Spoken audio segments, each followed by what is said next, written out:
Okay, so welcome to the Tri-County Regional Black Chamber of Commerce Let's Talk Business podcast. Today we will have Economic Development Specialist with SBA Easter Wright. She'll be calling in on the phone. And we also have Nicole Wilson with Anointed Caring Homes. Hey. Welcome. Good morning. And of course, my name is Tabitha Barron, and I am the host. The host with the most. So before we get started, we must thank our sponsors. So Southwest Airlines is a proud air travel sponsor of Tri-County Regional Black Chamber of Commerce. And we also like to thank Primacor Business Solutions. Okay, so today we got a few things we're going to talk about with the SBA. And we're also going to talk about what we're currently dealing with as far as this outbreak. And so we'll talk about that a little bit for the businesses. I don't know what number this is. Okay, I'll answer. Thank you for calling. What's your name? Easter. Hi, Easter. How are you? Fine, how are you? Okay. So, I know. Maybe that somebody else. Oh, that's somebody else calling. Just keep going. So we're just Easter. We just introduced you. Let everybody know you're from the SBA and what your title is.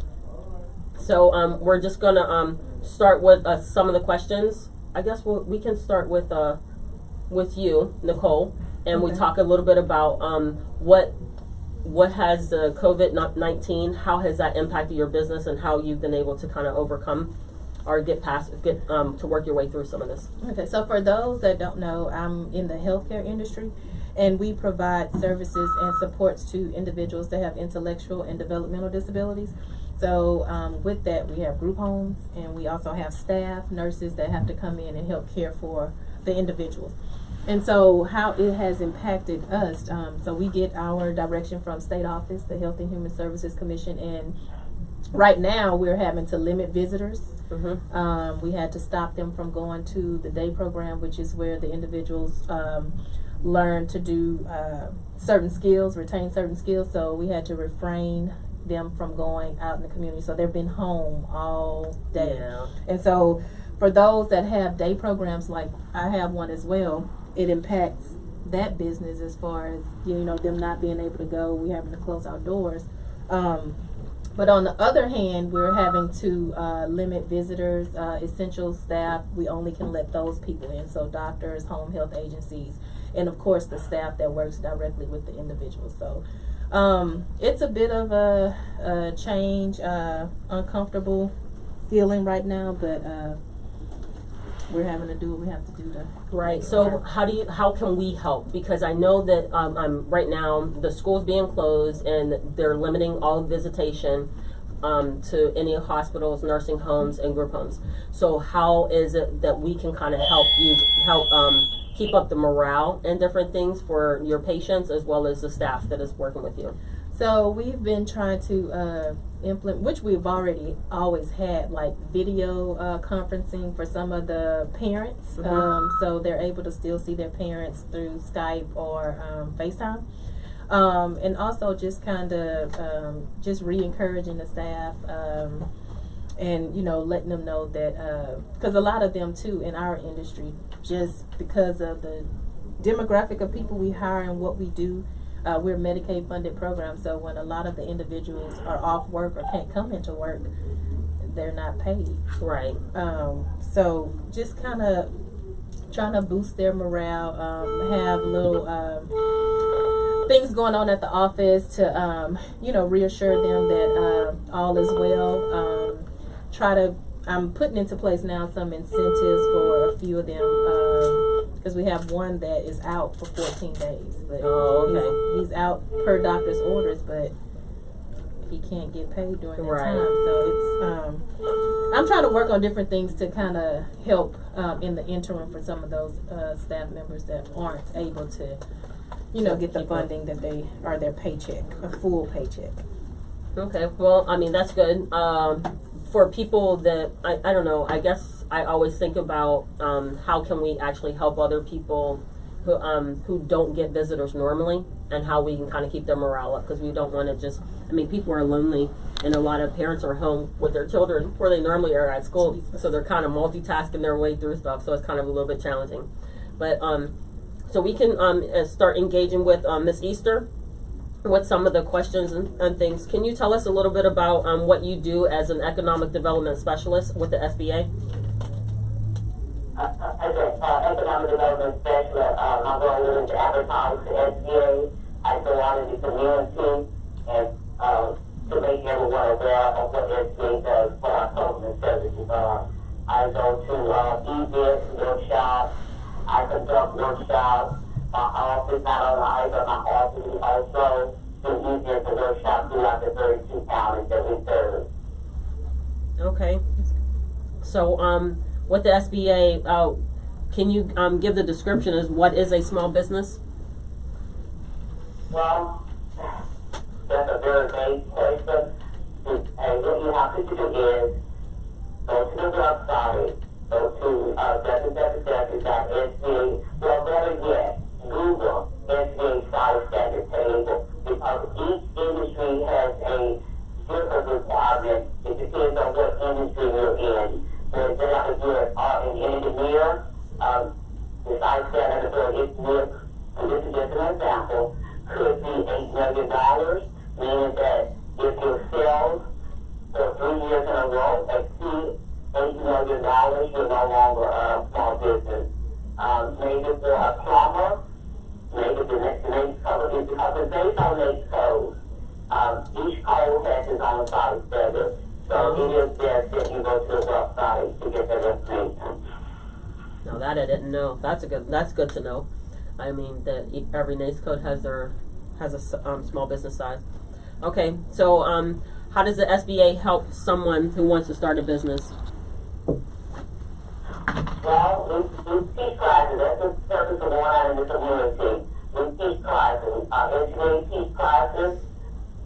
We talk about business development, how to maintain your business, the importance of business development, as well as SBA resource partners. SBA has 3 resource partners in place that SBA partners find, and that is their role as well. They go out in the community and they teach classes and workshops. Someone decides to start a business, someone that's in business already and trying to expand their business, we provide that assistance. So how are you able to do that right now when everybody is being asked and required to kind of stay home and with only essential people coming out? How does your workshops and your community involvement work now? Well, what we have done is we have switched gears. What we decided to do is we decided to teach webinars 4 times a day so that we can prepare the community, prepare the 32 counties for applying for disaster assistance. The purpose of the webinars is to explain how the SBA disaster fund works, where we are now in the process of getting the declaration signed, because the governor sent the declaration to SBA administrator. SBA administrator, if she agrees, she signs the declaration and she sends it to SBA disaster office. And that triggers SBA disaster program. At this point, the application process for disaster application are not open yet.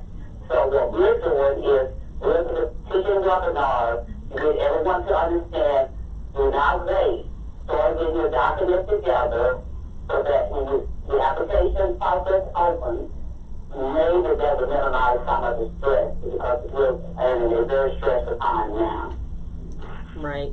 Okay, so how would we be able to find, how would our listeners be able to find the webinar and the different discussions that you're going to have? You say 4 times a day. There's a website that I'm going to give, that you can go to this website so that you can find out what the next class is. But I can tell you, we're doing these classes 4 times a day. We're doing them at 9 a.m., 11 a.m., 1 p.m. and 3 p.m. Monday through Friday, today as well as next week. And this website will give you the information, the on information that you need in order to attend this webinar. Okay, so we just go. The website is www.sba.gov, GOV for government, www.sba.gov/ts/Houston. Okay, so that's www.sba.gov/TX/Houston. That's correct. All right, thank you. So hopefully And every. also, I would also say, if for some reason you just can't attend these webinars, which I highly encourage because the information is very valuable, on this website at the very bottom of the page, there's a PDF that says SBA Business COVID-19. Click on that and you will get the same presentation that you're presenting. But we don't need to attend the webinar because we're going to have questions and you get the questions answered.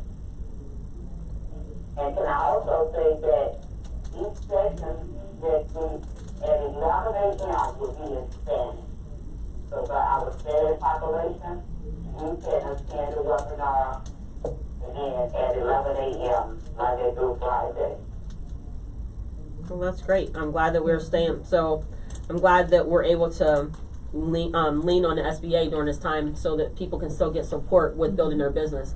And even if they want to start a business now, this is really a good opportunity to do it because there's not a whole bunch we can kind of do at home besides sit and eat and watch TV.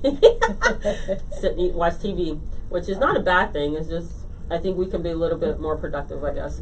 You fill out your paperwork, you kind of get through that. Is the certification? Is it now a good time to start your certifications and do certifications to get prepared for your businesses? Well, the certification's online, so the certification is still open. It depends if you're trying to start a business, we go to our resource partners, and when you attend the webinar, again, when you attend the COVID-19 webinar, we're going to tell you who our resource partners are. We're going to give you their information, phone number, and we're going to give you their website. Yes, you can go online to that resource partner's website, and you can sign up for a virtual mentor to talk to you about whatever it is you're trying to do in starting your business. So yes, you're correct. Okay. So what certification programs are available? So what are the programs that we should actually look to start now? Well, Congress has passed the SBA with several certification programs. The most popular and the oldest certification program for SBA service is the 8A Business Development Program, and that's what that development program. SBA has also been tasked with service as a hub zone program. That program is based on where your principal office is located, as well as the support of other criteria that you have to meet. So there's several certifications that we have in place. And last but not least, we have the Women-Owned Small Business Certification Program. That Congress has passed SBA with service in that program as well. So yes, you can for all of our certification programs, you can go to www.sba.gov and click on contracting, and you will see our certification program. And yes, you're correct. You can go ahead and start applying for the certification program because that program is an online program as well. So you don't have to worry about going to our office. So that's definitely possible in these times. Okay. Have you ever leaned, Nicole? Have you ever leaned on SBA at any point for your business? I hadn't used them for any loans or anything. I did attend the. I know, yeah. Look, I mean, right now I've been blessed not to need a loan right now, but I did attend the Emerging Leaders course, which was great through SBA. So is there a reason? So there's more? The SBA offers more than just loans. So is there a reason why you have maybe not have tied in with them or to kind of seek out some of their other services? No particular reason. I did learn a great deal and was given a lot of resources through the Emerging Leaders course, like their SCORE program. But as far as the lending side, there really hadn't been a need so far, which is great. Which is great. It's not a bad thing, but it's not bad. I know they're there. I think the SBA, there's more to offer there. Mhm. I think that a lot of us may not understand what it is, they offer, and why to go there. So one of the questions that I do have is, can you, Easter, can you give an explanation of the difference between hub zone and hub certified? Because there is a definitely a difference, and I'd like to understand from your standpoint what the differences are. Okay, I'm sorry, did you say between hub zone and? Hub certification. So there are two different certifications. Certification? Yes. Okay, yes. The hub certification, that is in the state of Texas program. The hub zone certification program, that is a federal government certification program. And that is one of the programs that SBA services, SBA is a federal agency. So if I have a business, okay, so I have a business location, two locations. One that's in a hub zone, which is, I guess, what would be considered a hub zone? We have an interactive map on SBA website. Go to that website, type in the physical address of your customer office or headquarters, and that computer system is designed to tell you if you're located, if your business is located in a hub zone. Okay. So if I have a business in two areas, and one is in a hub zone and the other one is not, would I be able to file for the hub zone for the one where it's sitting in a hub zone area? Yes, you will.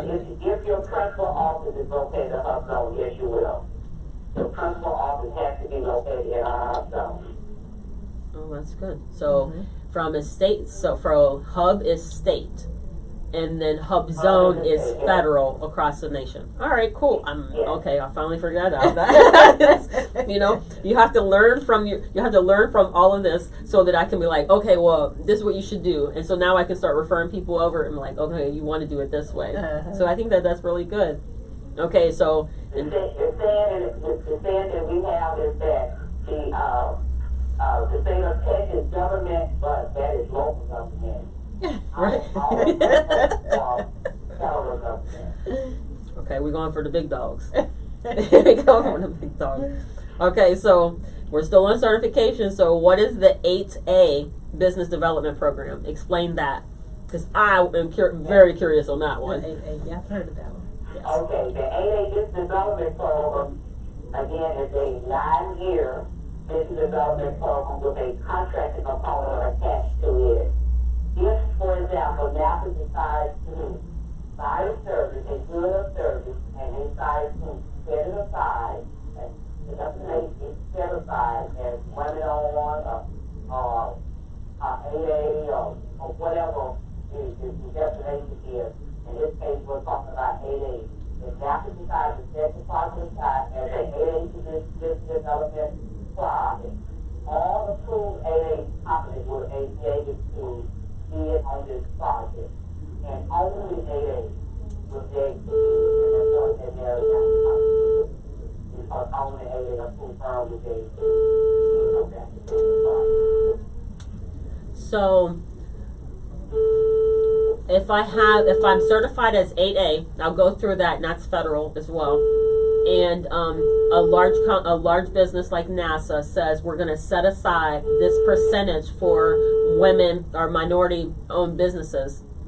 That's how, and then I would be able to apply for something like that. Is that what that certification allows me to do? Yes, but in the federal government, we do not use the word minority. We use the word socially and economically disadvantaged. That is one of the criteria for our program. Okay, so what's the definition of that? Socially disadvantaged, the federal government has said that if you fall within a certain ethnicity group, that SBA automatically assumes that you're socially disadvantaged. And that's listed on the website. All the groups are listed on the website. Whereas economic disadvantage, the federal government say if your personal net worth does not exceed $250,000, you're presumed again to be economic disadvantage. Right, I think I hit both of those. I think I hit both of those. I think I. Right, and just saying that those two criteria are only some arguments. There's other things, other factors that you have to meet also, but those are the two leading factors for the AHS development program.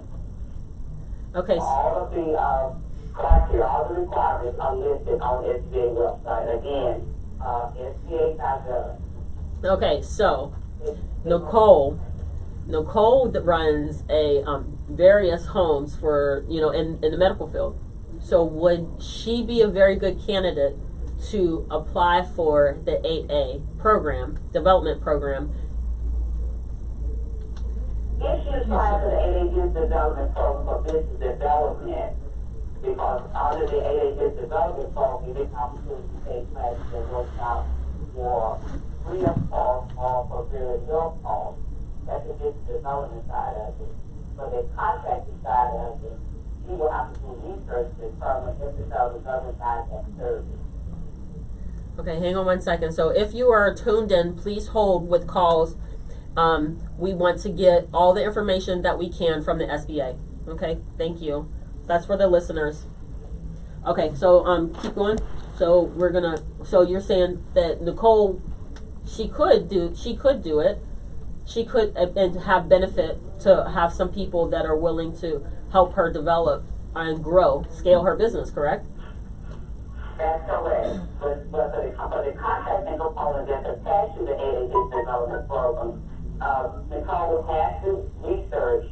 She has to go to SBA website. Well, I'm sorry, not SBA website. This website is serviced by the Department of Defense, I believe.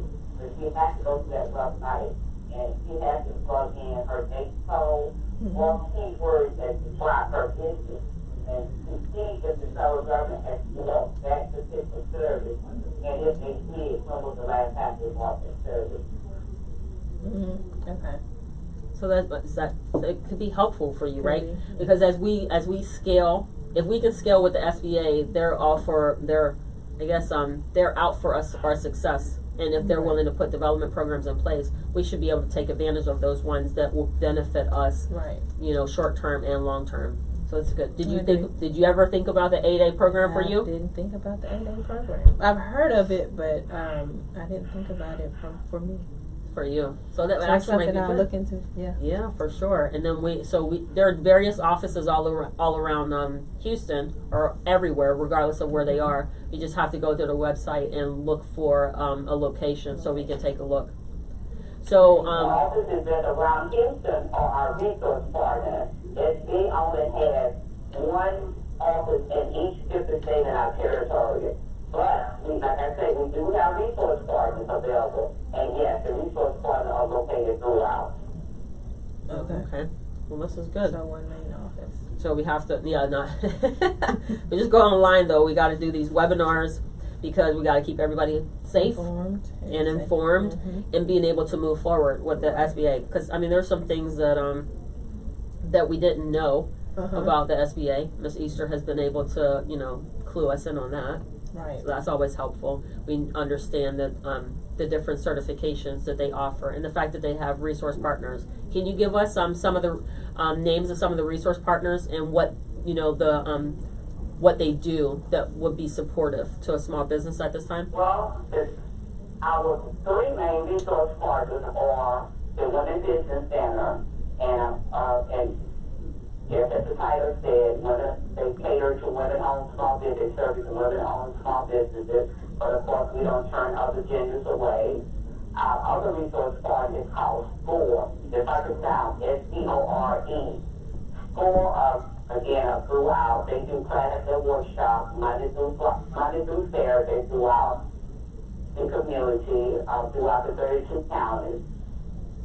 SCORE website, again, It's best that you Google the Women Business Center and you will get their website. Google SCORE, SCORE. SCORE will provide a mentor to you and assist you. And also, the Small Business Development Center is our third resource partner that we have in place. The Small Business Development Center are also throughout the 32 counties. So you will Google Small Business Development Center, and the Small Business Development Center has a cousin, so to speak. It's called Procurement Technical Assistance Center. Yes, And what PTAC. Procurement Technical Assistance Center does is their role is to teach you how to do business with the government, not just the federal government, but local government also, the city and state. They're very good at what they do. They understand the process because contracting with the government can be complicated. And our audience just don't understand the language and understand how to navigate through the maze of it all. Well, these resource partners can help you with that. Right. So I'm familiar with 3 out of 4 that you talked about.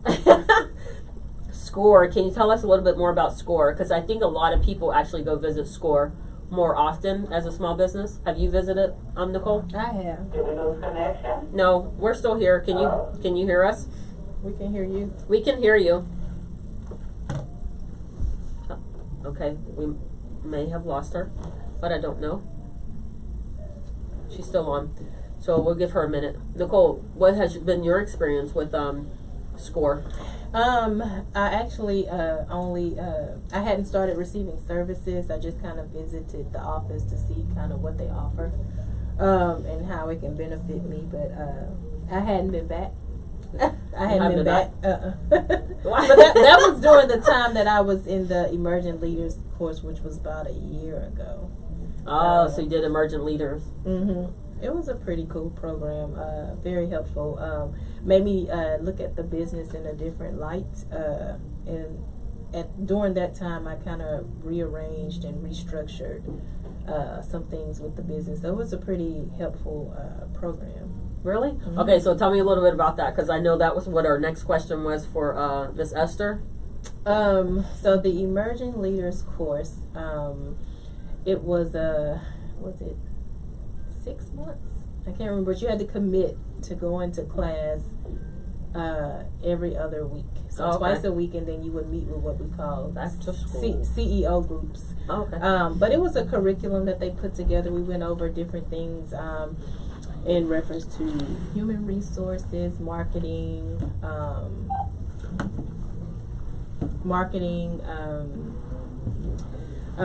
finances. There were different banks that came to talk to us about how to get loans, what the banks look for when you're trying to get business loans. They, talk to you about, or the class also helped with, you scaling your business. And then you got to network with other business owners. So it was maybe about 20 of us in the class, maybe. But towards the end, it only ended up being maybe about 15. But it was a pretty good course. So what is the best thing you got out of that class? The best thing that I got was it made me look at the business in a different light. Instead of being I was more so trying to do a lot of things on my own. So then I learned it's okay to delegate, which made things a lot easier. And then also restructuring some of the systems we had in place that really wasn't working for us. And so those were some of the good takeaways. And then I've also made relationships with bankers.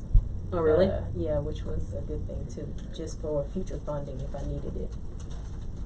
Yeah, we do learn that we have to make build relationships. They're not just, okay, I'm walking in and saying, here's my application, now let's do it. You know, we do have to build those relationships, because now when people get to know who you are as a person, they can go to bat for you a little bit differently than somebody cold off the street. Right. And so that was pretty helpful. And then meeting some other, like I said, business owners. One that I connected with that I received services from today, so it was good. Nice. Okay, so how did you find that? How did you find that class? One of my colleagues had emailed me the information, and I reached out, and then they contacted me back. Is there an application process? It is a short application, and then they call you and do what they call an interview. And then they'll get back with you and let you know if they accepted you in the class. That's in the cool. program. Mm-hmm. All right. Well, I've never. So today I've actually learned a few things. I'm like, okay, well, man, I'm educated today because I didn't know understand the difference between the hub and hub zone. Mm-hmm. Then I didn't know about the emerging leaders. Mm-hmm. I do know about SCORE and PTAC. Yeah. I have a SBDC rep. Okay. So that's who I use all the time. So this whole entire time, though, I didn't know that I was linked in with the SBA. I just keep going, and I'm like, okay, so my rep is an SBDC. And so I just never, I guess I didn't pause long enough to say, wait, this is the SBA. Because I had an experience at SCORE. Mm-hmm. But because they are, SCORE, the way I understand it is they are retired or semi-retired business people who want to give back or be supportive. That's type of volunteer. Right. And so not everybody that you meet in that space is a good match. Right. And so don't do what I did, which was, no, I don't want to do this anymore, and walk away and not come back. You just have to find the right person that's gonna work for you. And then in that emerging leaders course, if you don't have one, they prep you for developing what they call a business plan. So at the end of the course, you have to do a presentation. For a panel. I had to get rid of that gum. Sorry. Oh, you have to do a presentation for a panel. So yeah. If you you had to do a presentation at the end. Wait, okay. You have to have all your numbers in place on, your growth. They call it a growth plan. Okay. So you basically talked about what your business is, and where do you see it in the next 2 to 3 years, and how are you going to get there? That's good. So that's a good thing, because right now everybody is kind of at home, not kind of. Well, some of the people are on the street because I see them driving. But the reason why I'm saying that is because now that we're at home and we're thinking about, some of us are working from home, some of us are, our work can't be brought home. So it's a good opportunity to start planning things out. Yeah, re-strategizing. Yeah. So what are your suggestions? I would say, now is a good time to, not look at this as a end all be all, but how to plan for the future. Just re-strategizing, reworking some plans, and putting it together to monetize and maximize your efforts when this is over. Because it won't last long, but it does give people the opportunity to think and plan and see how they can prevent whatever it's the negative thing that's negatively affecting their business, to kind of prevent that in the future. Yeah, because I think a lot of small businesses right now, they're we actually seen some of it on social media. I think I seen one comment that said, "I just started my business, and what was she doing? She was trying to find different ways for people to eat, I guess some type of food." And she's like, "Oh, my business is dead now because nobody can go out and things like that." And somebody actually gave a little bit of information to tell her to just pivot it slightly. This is a good opportunity for people to find recipes that they didn't know, and to actually go into their kitchen and cook, because a lot of people may not be eating out as well. So when we take a look at the businesses now, like in this situation, there's two things that come to mind. One is, how prepared were we? Because some businesses are kind of fireproof. So doesn't matter what happens, the business will still sustain. Medical is one of them. Unfortunately, death is the second one. So those are like fireproof. No matter what happens, those people are always going to be employed. However, there are other businesses that are in between that how prepared were they for something like this? Because not being prepared actually brings us into the situation where now we have to figure out what to do. So the pivots for a lot of people is not, for me, I would just not, I would encourage people not to say, oh my gosh, my business just came to a screeching halt. It's, okay, I can no longer do business as I wanted to do it, but how can I still do business, but just shift the way I do it? Yeah, it'll make some people uncomfortable. Even for some of the some of the individuals that we have, they don't include or say that some of them get like specialized therapy services, speech therapies, occupational therapy, physical therapy, and they don't consider most of them essential staff or essential people. Right. So with some of those therapies or even counseling, some of them that don't do Skype or FaceTime or something, they may consider doing something like that and still be able to count that as a face-to-face visit. But you do have some counselors that are, set in their ways and like to do the actual in-person meeting, but it's affecting a lot of them. Even some of the e-commerce retail stores are, they can start maybe increasing that side of their business and maybe putting it online or using social media as a platform to get it out there. So podcasting, yep. Podcasting, all of yes. that too. There you go. Come on down to GMT Radio. Yeah. Yeah, you can do podcasting. There's a lot of ways that people can do to kind of bring awareness to their businesses, Right. and then not just be stuck in the way we normally do things. Because status quo kills businesses all the time, right? Can I say something? Sure. Just for the people that might be tuned in, when we do business here, you see we limited the contact between people, so we are taking into account here. If you do choose to do a social media or a podcast or a radio show or a TV show, we do take into account of the social distancing. So we do limit the amount of people that can come in and do your show. We asking all our hosts to bring just the interviewee, just the interview. Right. So we're not bringing, mama, daddy, so we limited everything. So if you are thinking about doing a podcast or anything like that, we are open. Yes. And then we got multiple ways to broadcast. If the city go on lockdown, we still can broadcast. We just have all the hosts broadcasted from a area what they familiar. Right. Because just like today, we had somebody call in, and Right. that was supposed to be our on-set guest. Right. So we just had her call in instead because that's what was most comfortable for them. Right. So I think it's very important for people to kind of take a look at that and say, absolutely, there's different ways to do your business. And no business has to die down. If you really No. understand social media, no business has to die down. You can still do your business as long as you set up your website to take payments. You still can deliver whatever type of services that you. Yes, that you absolutely. That is absolutely. Social media is doing So, it right now. I know. I got back on social media. It's like, oh my gosh, I'm like in bed with the devil again. I mean, sometimes it can be overwhelming, but it works. It does. It works really well. So were you ready for this type of pandemic? Yes and no.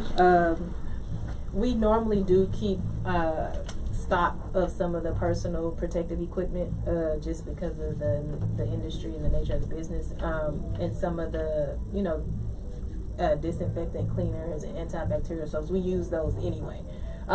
We weren't prepared to overstock, but we normally have enough stock to last us from month to month or month and a half to the next month. But so now it's for some of the things most of the things we need is like a nationwide shortage, but we hadn't ran out yet, so that's a good thing. That nationwide shortage is fun. It's not funny, but I mean, my family's in medical, so they were like, "Oh, they're running out of face masks." I was like, I'm confused. How does that happen? But I guess if everybody on the outside wants to wear a face mask, and then the people who really need it, that's a way to deplete. And the fact that all the paper goods are gone. All the paper that goods, in itself, cleaning products, is very, very confusing to me. Sanitizers, soaps, all of that. So, for future reference, what would you suggest our listeners do to prepare for some type, because this is different.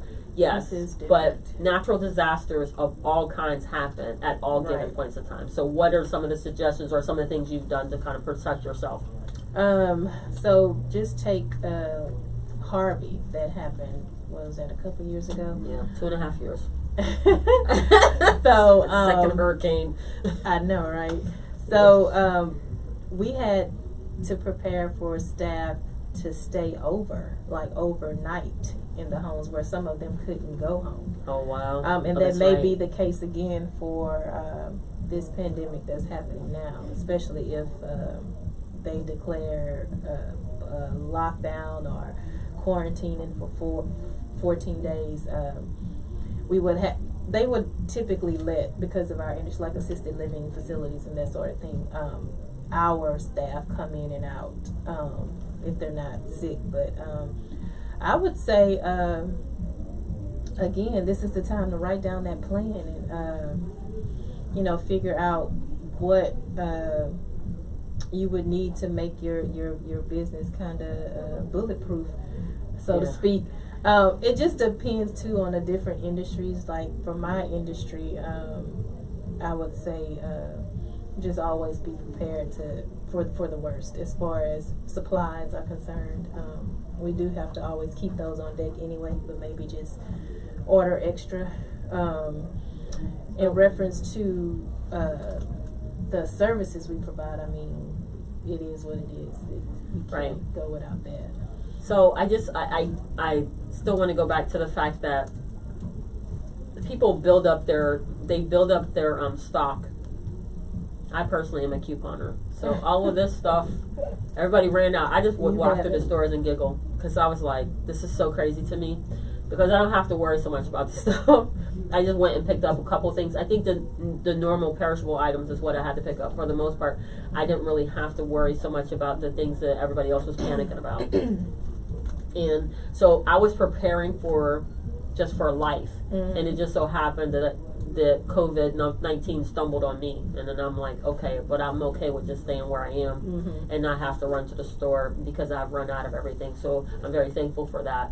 I think a lot of people, we just have to get to the place where, as a business owner, not to stop, but to continue to plan. So when you have a business plan and you put together your marketing plan and you put together all the things, your roadmap to get to success, there should or could be an opportunity for you to say, but in the event that something happens that is with you beyond my control, this is what we can do, and this is the lockbox so we keep everything in. That could be cash on hand. That could be a locker full of products that don't expire. That is figuring out how do we shift our message. And just now, this is a good time for us to try to figure out how do we want our business to succeed after all of this. Yeah. And then too, we have medications that we individuals have to, that part. So You guys speak up. So yeah, the medication and stuff. So medication expires. it does. I think your essential people are going to be, of course, the doctors, but the pharmacies are staying open as well. Yes. So that's helpful. That's helpful, very helpful. A lot of our individuals are on psychotropic medications, so we do not want them to go without those. Sometimes Go I without believe I those need those too. I'm living, I don't know. And then too, planning for food. So we always buy like at least a month supply of food. Oh, really? So we do. We actually just started buying all of our meats from this meat market, and it's been very helpful. We get all different kinds of meats, breakfast meats, all kinds of chicken, steaks, pork chops. Oh, so you go to a specific meat market? It's a meat market, and they cut it up and package it for us and freeze it, and so it normally lasts probably about a month and a half. Oh, so do you buy from one of those farms that I think it's like an organic farm or something It's like not that? a farm. They're on. Is it on Cullen? It's a meat market. I know. I go there too. It's a meat market. I go there too, Uh-huh. and then you go there and you fill up your freezer. It's a and lot then of go. it's a lot of food, and then we just have to go to the grocery store and get most of the sides and stuff, and so that's been working. That's helpful. That's good. So I want to recap what we've gone through. So we did talk to Miss Easter Wright, who is an economic development specialist with the SBA, and then of course there's Nicole. But we talked about the fact that they have a webinar 4 times a day, 9 a.m., 11 a.m. also has Spanish, 1 p.m. and 3 p.m. Monday through Friday. You can find the webinar information at www.sba.gov/tx/Houston, and then you'll be able to find the webinars there, and they get to talk about COVID-19 and just different things to keep us engaged in their programs. Also understanding that Hub Zone, if you want to find out where your Hub Zone is, you can go to their website and look for the interactive map for Hub Zone, enter in your physical address, and then it will come back with whether or not you meet that requirement. But then they also talked about the fact that they're resource partners. Right. I only know there's one I don't know. So Women Business, she said just to Google those, and then you have SCORE as well as SBDC and PTAC. PTAC. I go there and I'm like, okay, they teach you how to do things, but there's a lot of certifications for us to do, and you've even learned. I learned a lot today. Yeah. But you've learned too that there's some other programs out there for you. Development. Yeah. And you did it, and you did Emerging Leaders, and came out successful. Yeah, it's a cool program. So this is good. I'm glad. So what other thing one thing that we can take away from this experience that you would like to share with the listeners? I would say stay prepared and get to know what resources are out there. Just like the Tri-County Black Chamber of Commerce, they're still holding workshops. So if you are, wanting to learn different ways to either navigate the bid process or just learn how to, do business with different agencies, they're still holding workshops. Yes, they are, because I was here earlier this week. Just learning how to navigate the bidding process. But get to know your resources, know what's out there. I mean, I would say talk with other people in your industries, even your competitors. That can sometimes be helpful. Because I don't think that competitors are real competitors, right? Competitors are just people that are locking arms with you to do the same thing. And I think that when we start, we don't need to compete. We need to collaborate, not compete. So when we collaborate, we get so much more done.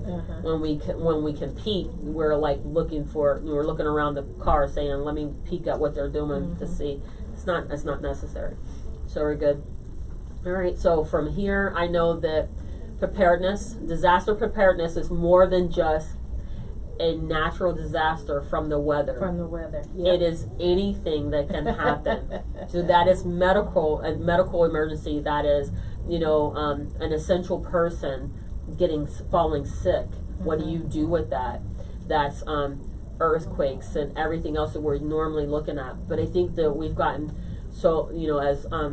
as a nation, we've gotten used to seeing the disaster as being weather induced or something happening to the earth. Right. But we didn't really. It's been a very, very outside of my time frame that I've ever seen something like this. Yeah. I used to fly a lot, and I remember when was it SARS and H1N1 when those came through. It was nothing like this.